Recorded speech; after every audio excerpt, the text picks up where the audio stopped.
Hello दोस्त। RRC group D का मामला कैट तक पहुंच चुका है और ख़ास करके सीसीए वाले कैंडिडेट।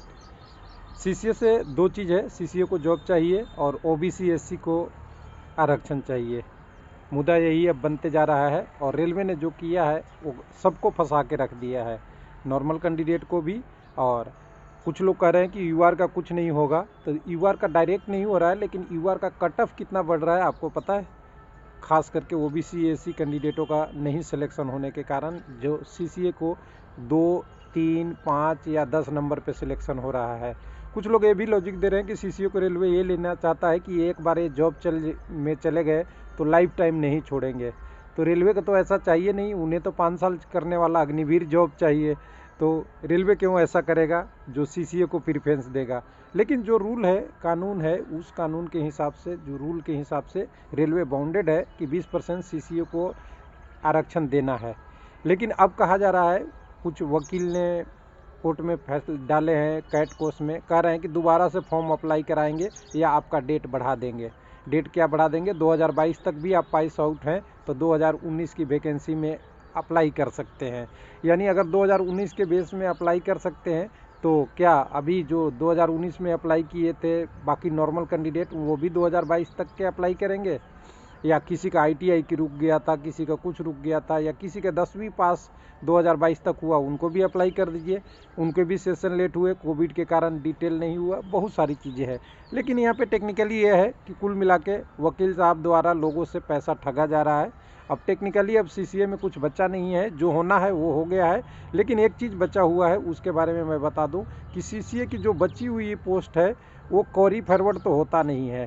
कैरी फॉरवर्ड करने के लिए आपको नोटिफिकेशन देना पड़ेगा और उसको करेक्ट कराना पड़ेगा कि सीसीए के वैकेंसी जो कल बिलासपुर में भी आया था, आपने सब जगह।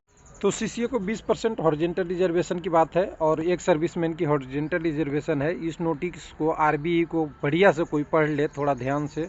और इस आरबीई को मामला अभी सुनवाई इनका मंगलवार को फिर से होगा, सोमवार को होगा, सोम या मंगल को। तो देखिए, ये वैकेंसी होती है वो कैरी फॉरवर्ड नहीं होता है। अगर कैंडिडेट नहीं मिलेंगे, जो वर्टिकल रिजर्वेशन है उसमें ही एडजस्ट होगा। और अगर नहीं मिलेंगे कैंडिडेट मिनिमम क्वालिफाइंग मार्क्स, तो जो कैंडिडेट होंगे नॉर्मल कैंडिडेट का, उन्हीं को उसमें ले लिया जाएगा और ये वैकेंसी कैरी फॉरवर्ड नहीं होगी। हरजेंट देखिए, there is a no carry forward vacancy for CCA for whatever. यानी अगर शॉर्टफॉल कैंडिडेट पड़ेगा तो जो कैंडिडेट वहाँ अवेलेबल रहेंगे उन्हीं कैंडिडेट से, जिस कैंडिडेट से भर के ले लिया जाएगा।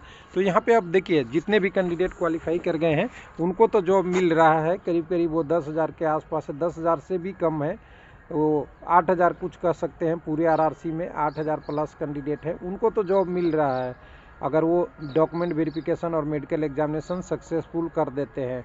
लेकिन कुछ लोगों का कहना है, जैसे वकील केस काम में गए हैं वहाँ पे कैट में, तो वहाँ कहना है कि मुझे डेट एक्सटेंड किया जाए, जो फरवरी या मार्च 2019 था उसको 2022 किया जाए।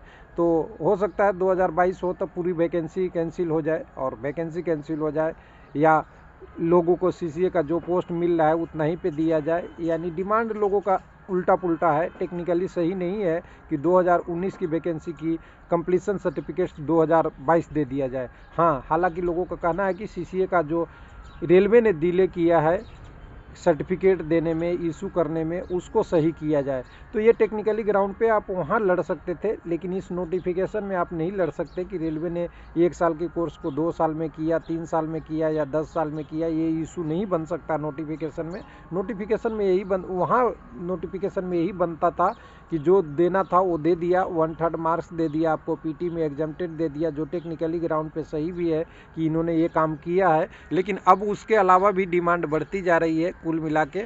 तो अब ओबीसी और वगैरह का क्या होगा? जैसे कि आप देख सकते हैं कि कोई सी भी आरआरसी में आप जाइएगा तो ओबीसी का सीटें करीब करीब 12 से 14% रिजर्वेशन पे आ गई है, 27% से, क्योंकि सीसीए का हॉरिजॉन्टल रिजर्वेशन है, जिसका मैं पहले से ही कहते हूँ, समझ में आ रहा है कि सही है। लेकिन अब लोगों का डिमांड इतना सीसीए वाले का बढ़ते जा रहा है कि वो ओबीसी को कह रहा है कि एक भी सीट नहीं देंगे या एससी को नहीं देंगे, या हमें सीसीए की जो भी सीट है वो सब ले लेंगे। जैसे कम्युनिटी वाई सीसीए का देखेंगे तो कैंडिडेट जो क्वालिफाई है 816 है वगैरह वगैरह वगैरह सभी आरआरसी में, तो वो सीसीए वाले कह रहे हैं कि 1 नंबर 2 नंबर हमें घटा के आधी नंबर पे सिलेक्शन दीजिए, मॉडिफाई कीजिए, रूल वगैरह वगैरह सब कीजिए। तो ये सिकंदराबाद का भी है, कोई भी होगा। 987 कैंडिडेट सीसीए के क्वालिफाई किए थे सिकंदराबाद में, तो 987 में से 686 ओबीसी का और 221 एससी का। लेकिन ओबीसी वाले यूआर वाले कह रहे कुछ नहीं हो रहा, यूआर में हो रहा है दोस्त। ये वाला इधर आ रहे हैं कैंडिडेट, देख लीजिएगा। नहीं आपको पता है तो मैं बता दूं कि कितना ओबीसी के कैंडिडेट यूआर में गए हैं। तो यहाँ से आप देख लीजिएगा, करीब करीब कैंडिडेट डीबी में यूआर में क्वालिफाई, यूआर मेरिट में देखिएगा तो 2600 हो जा रहे हैं। तो ये इतना मायने रखता है ओबीसी वाले को। ओबीसी वाले कैंडिडेट अपने कम्युनिटी के में कम, दूसरे में ज़्यादा क्वालिफाई हो रहे हैं। तो कुल मिला के जो उनकी सीसीए में जो कैंडिडेट हैं जिनको बेनिफिट मिला है उनको भी नुकसान पहुंचा सकता है कोर्ट केस। हाँ, एक चीज़ हो सकती है जो मैंने पहले भी सॉल्यूशन दे रखा है, समझ रखा है रेलवे की अंदरनल मामले से। नेक्स्ट वैकेंसी में शायद सीसीए अलग से प्रोविज़न हो, इसमें होगा तो फिर पंगा होगा, और पंगा होगा तो फिर देखिए रेलवे के लिए भी बार बार डिले होगी और डेट नहीं बढ़ेगा सीसीए की सर्टिफिकेट की। थैंक यू, धन्यवाद।